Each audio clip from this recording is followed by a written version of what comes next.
Assalamualaikum warahmatullahi wabarakatuh. Perkenalkan, nama saya Putri Mesinta, NPM 2203501110. Saya dari kelas Aplikasi Keselamatan Transportasi akan mempresentasikan tentang kebijakan bagi pejalan kaki dan pengguna jalan yang rentan. Dari kelompok saya terdapat 6 orang, salah satunya saya sendiri, Putri Mesinta. Saya akan menjelaskan yang pertama, infrastruktur penunjang pejalan kaki. Apa pejalan kaki dan apa pengguna jalan rentan? Pejalan kaki adalah individu yang berjalan di jalan atau trotoar, termasuk pengguna alat bantu. Untuk pengguna jalan rentan mencakup pejalan kaki, penyandang disabilitas, pesepeda, dan pengguna kendaraan non-motor lainnya yang berisiko lebih tinggi terhadap kecelakaan, sehingga memerlukan perlindungan khusus. Selanjutnya, hak dan kewajiban pejalan kaki dalam lalu lintas. Pejalan kaki berhak atas fasilitas aman seperti trotoar, zebra cross, dan jalur khusus bagi penyandang disabilitas. Mereka juga memiliki prioritas saat menyeberang dan harus dilindungi dari kendaraan bermotor. Namun pejalan kaki juga wajib menggunakan fasilitas yang tersedia dengan mematuhi rambu lalu lintas, tidak mengganggu arus kendaraan, serta selalu berhati-hati dan menghormati pengguna jalan demi keselamatan bersama. Selanjutnya, faktor risiko yang dihadapi pejalan kaki dan pengguna jalan rentan. Pejalan kaki dan pengguna jalan rentan menghadapi risiko akibat minimnya infrastruktur, rendahnya kesadaran pengendara, serta faktor lingkungan seperti pencahayaan buruk, jalan berlubang, kurangnya edukasi dan penegakan hukum juga memperburuk keselamatan mereka, sehingga diperlukan kebijakan yang lebih ketat. Peran pejalan kaki dalam sistem transportasi berkelanjutan. Pejalan kaki berperan dalam transportasi berkelanjutan dengan mengurangi kemacetan, emisi gas rumah kaca, dan mendukung kota ramah lingkungan. Mereka juga mendorong penggunaan transportasi umum, meningkatkan kehidupan sosial, serta mendukung ekonomi lokal. Karena itu, infrastruktur yang aman dan nyaman harus menjadi prioritas. Yang terakhir, studi kasus internasional dan nasional. Untuk internasional ada yang pertama Vision Zero di Swedia. Swedia ini menerapkan kebijakan Vision Zero untuk mengurangi kecelakaan lalu lintas, termasuk perlindungan bagi pejalan kaki dengan desain jalan yang lebih aman, batas kecepatan rendah di area perkotaan, serta infrastruktur pejalan kaki yang memadai. Yang kedua, Walkable City di Singapura mengembangkan kota ramah pejalan kaki dengan trotoar luas, jalur penyeberangan yang aman, serta konektivitas dengan transportasi umum sehingga meningkatkan mobilitas pejalan kaki. Kemudian yang nasional ada 2 juga. Yang pertama, jalur pejalan kaki di Jakarta. Pemerintah Jakarta telah memperbaiki trotoar di berbagai media seperti Sudirman, Tamrin, untuk meningkatkan kenyamanan dan keamanan pejalan kaki. Yang kedua, kawasan Malioboro di Yogyakarta. Pemerintah Yogyakarta menata ulang kawasan Malioboro dengan memperluas jalur pejalan kaki, menjadikannya lebih nyaman dan ramah bagi wisatawan serta masyarakat setempat. Selesai penjelasan saya. Untuk selanjutnya akan dijelaskan oleh rekan saya. Sekian dari saya. Wassalamualaikum warahmatullahi wabarakatuh. Saya Dinda Putri Maharani akan menjelaskan tentang infrastruktur penunjang pejalan kaki. Yang pertama ada kriteria dan standar desain trotoar. Menurut PP nomor 55 tahun 2013, trotoar yang aman harus memenuhi standar teknis dan fungsional agar nyaman bagi semua pejalan kaki. Standar tersebut mencakup pertama, lebar minimum, yaitu minimal 1,5 meter di area sepi, 3 meter di kawasan ramai, dan juga 5 meter di pusat kota. Kedua, ada kemiringan, yaitu tidak lebih dari 1:20 agar tetap nyaman digunakan. Ketiga, permukaan dan material harus rata, tidak licin, dan menggunakan bahan tahan lama seperti beton atau paving block. Yang keempat, pencahayaan dan keamanan. Lampu jalan, CCTV, dan petugas keamanan diperlukan untuk meningkatkan keselamatan pejalan kaki. Yang kelima, yaitu fasilitas pejalan kaki. Di sini, fasilitas pejalan kaki melingkup bangku, tempat istirahat, dan jalur penyeberangan harus tersedia. Yang keenam, elevasi dan pembatas. Harus cukup tinggi dari jalan untuk mencegah kendaraan masuk, dilengkapi dengan boulevard atau pembatas. Yang ketujuh, ada drainase. Saluran air harus efektif dan mencegah genangan. Yang kedelapan, ada vegetasi dan pelindung. Pohon dan kanopi dapat memberikan keteduhan bagi pejalan kaki yang lewat. Selanjutnya ada zona pejalan kaki dan ruang ramah pejalan kaki. Di sini ada beberapa kriteria menurut UU nomor 22 tahun 2019 tentang lalu lintas dan angkutan jalan. Beberapa kriteria tersebut yaitu pertama, ketersediaan ruang. Kedua, desain zona pejalan kaki yang harus memiliki fasilitas pendukung seperti tempat duduk, tempat sampah, serta papan informasi. Lalu, pembuatan kawasan bebas kendaraan atau car free zone dapat meningkatkan keamanan dan keselamatan pejalan kaki. Yang ketiga, ada kualitas lingkungan. Lalu, ada fasilitas pejalan kaki. Yang kelima, ada ketersediaan akses, dan yang keenam, ada integrasi dengan ruang publik.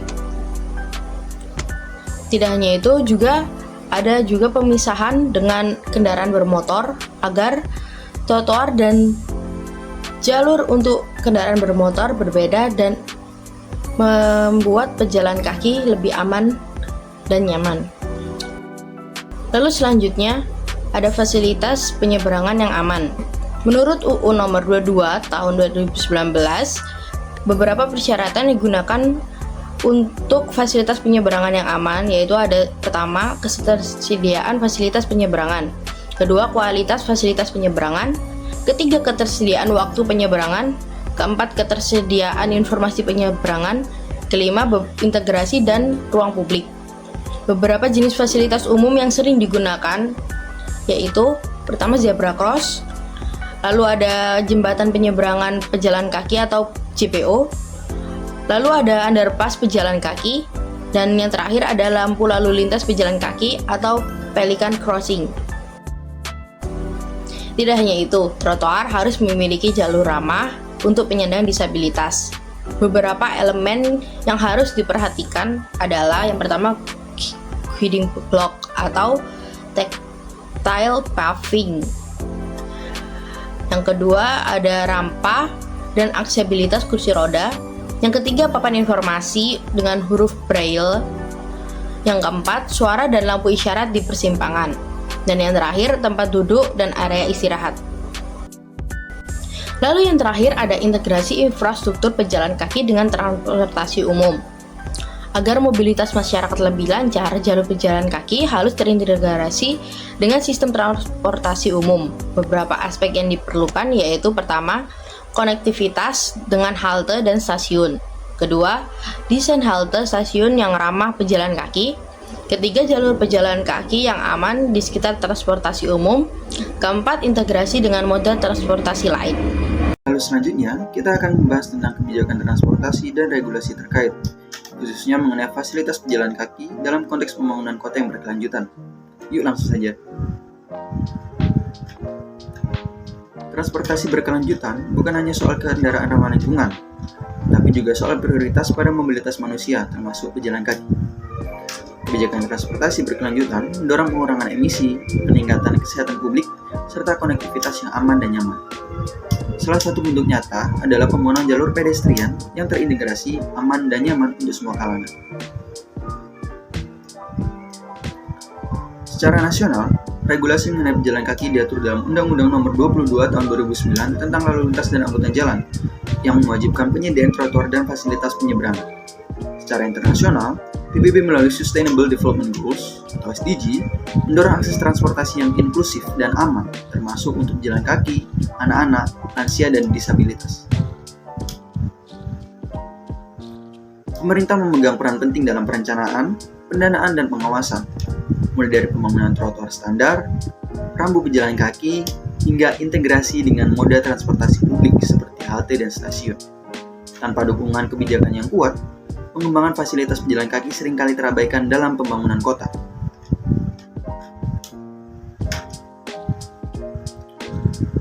Tidak hanya pemerintah, pihak pengembang properti dan sektor swasta juga memiliki tanggung jawab dalam menyediakan akses pedestrian di area mereka. Peraturan zonasi dan izin mendirikan bangunan atau IMB di banyak kota kini mewajibkan adanya jalur pedestrian, taman, atau akses publik yang bisa dilalui pejalan kaki. Selanjutnya mari kita lihat beberapa contoh di negara lain. Yang pertama ada Jepang dengan trotoar bersih dan aksesibel, bahkan memiliki jalur untuk tunanetra.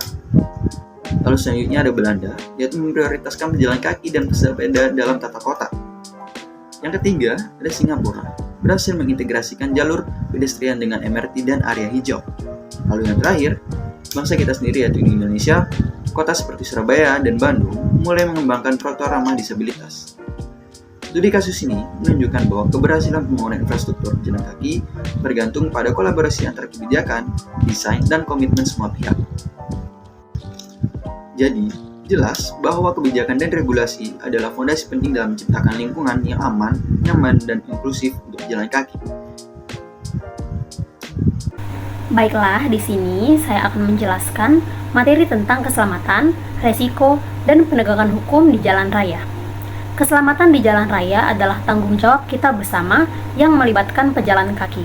Resiko kemalangan yang seringkali terjadi seperti berkendara terlalu laju, menggunakan telepon ketika berkendara, serta kurangnya pematuhan terhadap peraturan jalan raya. Selain itu, keadaan infrastruktur yang tidak memadai seperti pencahayaan yang lemah turut meningkatkan risiko kemalangan tersebut. Oleh sebab itu, penegakan hukum yang tegas seperti pemeriksaan terhadap pengendara yang mabuk serta pemasangan kamera pemantau trafik amat penting dalam mengurangi insiden kemalangan. Pertama, kita akan membahas tentang faktor risiko keselamatan bagi pejalan kaki. Keselamatan pejalan kaki adalah isu penting dalam perancangan jalan raya. Berikut adalah beberapa faktor risiko utama yang bisa menyebabkan kemalangan kepada pejalan kaki. Yang pertama yaitu faktor infrastruktur jalan raya, seperti trotoar yang rusak, jalan berlubang, permukaan tidak rata, dan kurangnya zebra cross, sehingga pejalan kaki mungkin melintas di jalan yang tidak aman. Seperti gambar yang tertera, terdapat trotoar yang bolong yang dapat membahayakan pejalan kaki, serta trotoar yang rusak sukar untuk dilalui pejalan kaki. Faktor yang kedua yaitu pengendara kendaraan. Pengendara yang laju dan tidak mengutamakan pejalan kaki seperti tidak berhenti di lintasan pejalan kaki yaitu zebra cross. Lalu, pengendara dalam keadaan mabuk atau mengantuk yang mengakibatkan resiko pengendara tidak menyadari kehadiran pejalan kaki. Serta menggunakan telepon genggam saat berkendara juga dapat mengurangi fokus pengendara. Faktor yang ketiga, pejalan kaki. Seperti melintas jalan sembarangan, tidak menggunakan lintasan pejalan kaki atau zebra cross. Lalu kurang kesadaran terhadap keselamatan seperti tidak memeriksa keadaan lalu lintas sebelum melintas. Serta berjalan di kawasan gelap yang mengakibatkan pengendara sukar melihat pejalan kaki. Seperti pada gambar yang tertera, pejalan kaki tidak melewati zebra cross saat menyeberang. Kedua, kita akan membahas tentang kecelakaan yang melibatkan pejalan kaki dan penyebabnya. Kecelakaan yang melibatkan pejalan kaki seringkali mengakibatkan kecederaan serius atau kematian karena mereka tidak menggunakan pelindung seperti pengguna kendaraan lainnya. Beberapa kecelakaan yang melibatkan pejalan kaki seperti 1. Pejalan kaki ditabrak di zebra cross, penyebabnya pengendara yang laju gagal berhenti. Akibatnya, pejalan kaki terkena hantaman kuat dari kendaraan yang tidak mematuhi peraturan lalu lintas. Kedua, kecelakaan akibat pengendara yang mabuk atau ugal-ugalan. Yang ketiga, kecelakaan akibat pejalan kaki tidak melihat kanan dan kiri terlebih dahulu sebelum menyeberang. Yang keempat, kecelakaan akibat cuaca buruk yang menyebabkan jalanan licin. Selanjutnya kita akan membahas yang ketiga yaitu aturan lalu lintas yang melindungi pejalan kaki. Di Indonesia, pejalan kaki memiliki hak untuk mendapatkan perlindungan sesuai dengan Undang-Undang Nomor 22 Tahun 2009 tentang Lalu Lintas dan Angkutan Jalan UU LLAJ. Berikut adalah beberapa aturan lalu lintas yang bertujuan untuk melindungi keselamatan pejalan kaki. Yang pertama, pasal 106 ayat 2 UU LLAJ, pengemudi kendaraan wajib mengutamakan keselamatan pejalan kaki, terutama di zebra cross. Yang kedua, pasal 131 ayat 1 UU LLAJ mewajibkan pejalan kaki untuk menggunakan trotoar jika tersedia. Jika tidak ada trotoar, pejalan kaki harus berjalan di bahu jalan atau menepi di tepi jalan. Yang ketiga, pasal 131 ayat 2 UU LLAJ mewajibkan pejalan kaki untuk menyeberang di zebra cross, jembatan penyeberang, atau tempat lain yang telah ditentukan. Bagian yang keempat yaitu sanksi bagi pengendara yang mengabaikan hak pejalan kaki. Yang pertama, tidak memberikan prioritas kepada pejalan kaki di zebra cross. Pasal 284 UU LLAJ, pengendara yang tidak memberikan kesempatan kepada pejalan kaki untuk menyeberang di zebra cross dapat digenai denda maksimal 500.000 atau pidana kurung maksimal 2 bulan.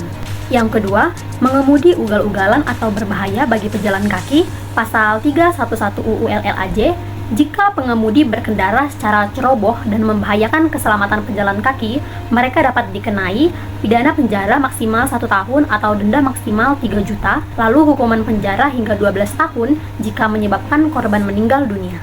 Yang ketiga, parkir atau berhenti sembarangan di trotoar atau jalur pejalan kaki.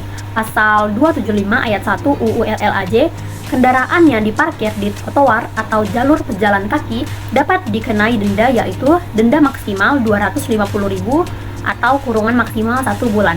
Selain denda, kendaraan juga dapat diderek atau dikenai sanksi tilang oleh petugas dishub atau kepolisian.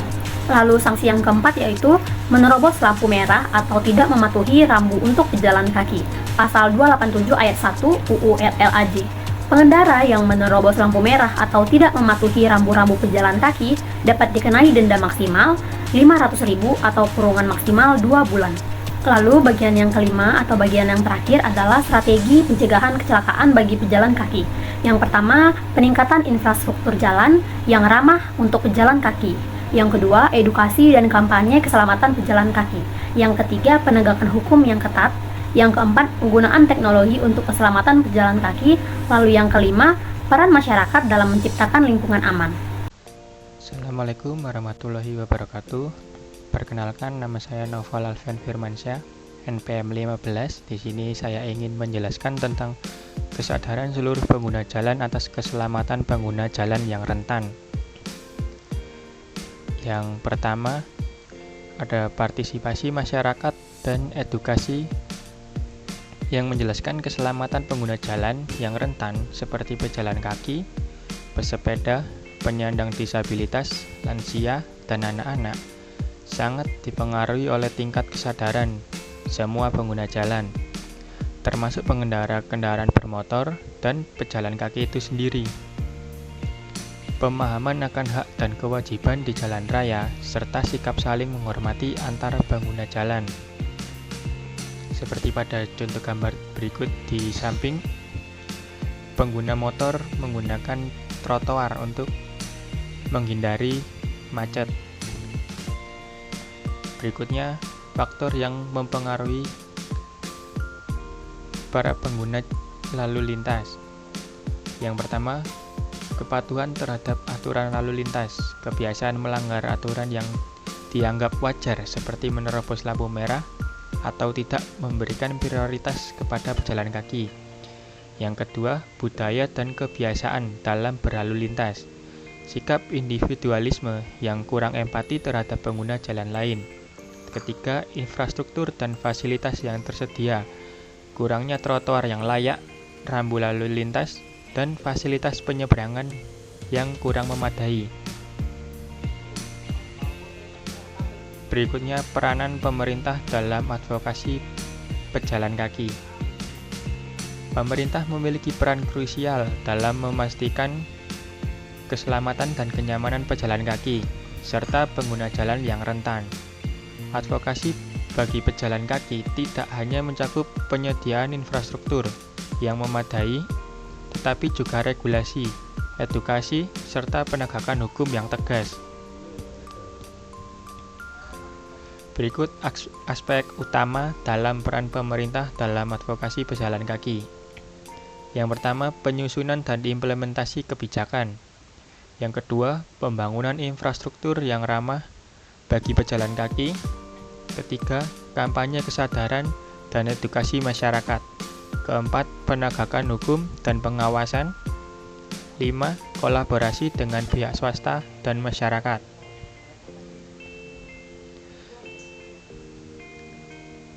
Berikutnya data kasus kecelakaan pada tahun 2023 hingga 2025 saat ini. Untuk pejalan kaki mencatat nilai 58,8%, pesepeda 29,4%, disabilitas 11,8%.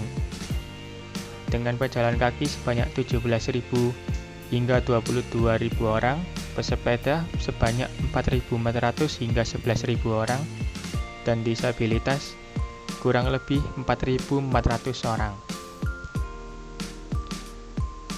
Berikut adalah sosialisasi untuk pengendara kendaraan bermotor dan rambu-rambu lalu lintas yang wajib dipatuhi. Sekian dari saya. Assalamualaikum warahmatullahi wabarakatuh.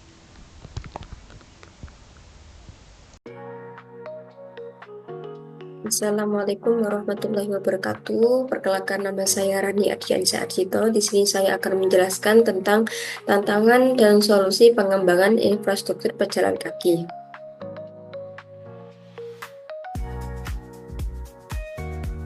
Untuk kendala dalam pembangunan infrastruktur pejalan kaki, yang pertama adanya kebijakan dan perencanaan yang tidak berpihak pada pejalan kaki. Yang kedua, penggunaan trotoar untuk aktivitas lain. Yang ketiga, kurangnya infrastruktur pendukung, kondisi lingkungan yang tidak mendukung, serta kurangnya penegakan hukum dan perlindungan bagi pejalan kaki. Kurangnya kesadaran akan hak pejalan kaki ini menjadi salah satu tantangan utama dalam pembangunan infrastruktur pejalan kaki. Banyak pengguna jalan, baik pengendara maupun pejalan kaki sendiri, yang kurang memahami pentingnya hak pejalan kaki dalam ruang lalu lintas. Untuk tantangannya itu ada beberapa, yang salah satunya adanya kurangnya edukasi dan sosialisasi. Selanjutnya ada pelanggaran trotoar oleh kendaraan bermotor. Yang ketiga ada trotoar yang tidak ramah pejalan kaki atau penggunaan trotoar sebagai parkir liar. Yang keempat ada kurangnya kepedulian dari pemangku kebijakan. Untuk solusinya yaitu bisa melakukan edukasi dan kampanye kesadaran publik, melakukan penegakan hukum yang ketat, dan melakukan revitalisasi dan pengamanan trotoar, serta melakukan kolaborasi dengan komunitas dan swasta.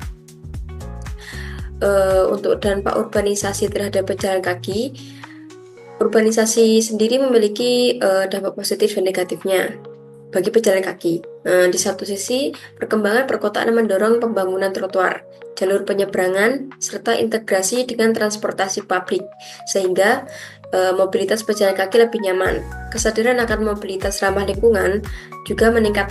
Namun, urbanisasi juga menyebabkan kemacetan, polusi udara, serta penyempitan trotoar akibat alih fungsi lahan. Pelanggaran hak pejalan kaki seperti penggunaan trotoar oleh kendaraan dan pedagang, serta minimnya fasilitas penyeberangan meningkatkan risiko kecelakaan. Untuk mengatasinya, yaitu perlu membangun trotoar yang layak, penegakan hukum, melakukan ruang hijau, serta melakukan kampanye kesadaran publik agar pejalan kaki lebih aman dan nyaman.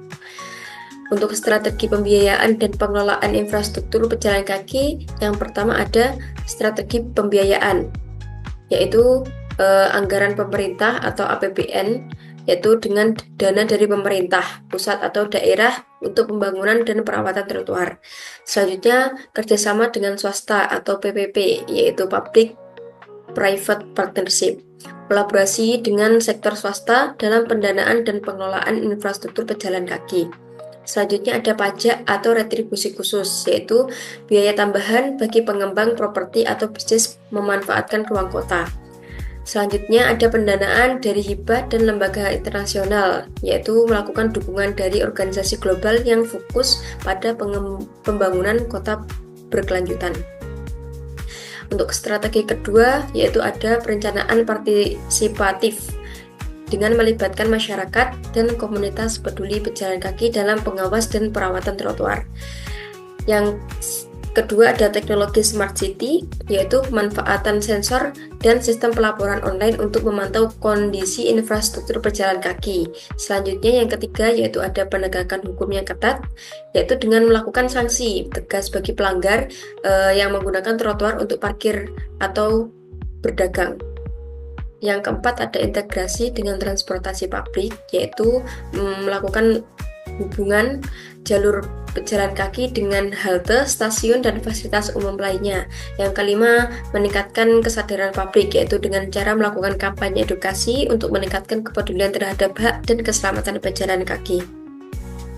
Selanjutnya, ada solusi inovatif dalam pengembangan jalur pejalan kaki.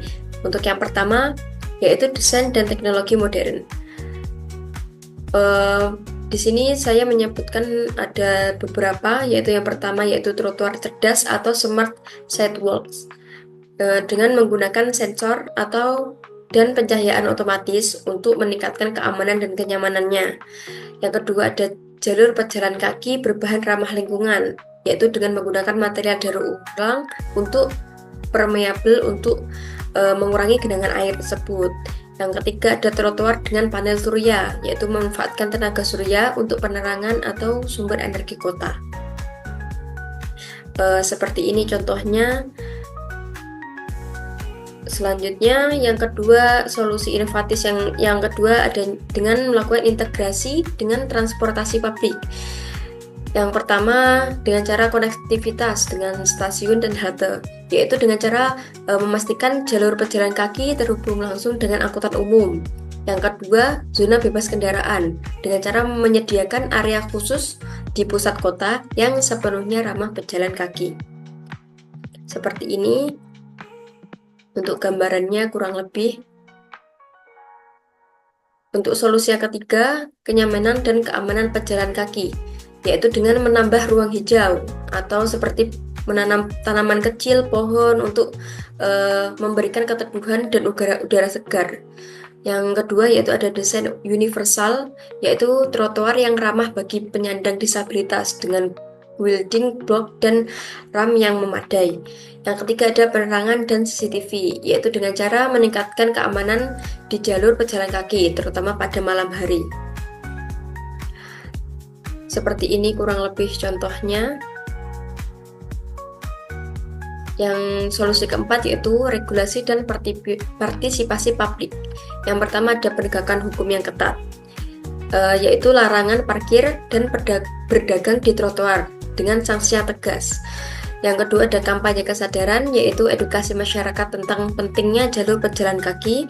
Yang ketiga aplikasi pelaporan, yaitu masyarakat dapat melaporkan kondisi trotoar rusak atau penyalahgunaan jalur pejalan kaki melalui aplikasi. Kurang lebih seperti ini. Sekian dari saya. Wassalamualaikum warahmatullahi wabarakatuh.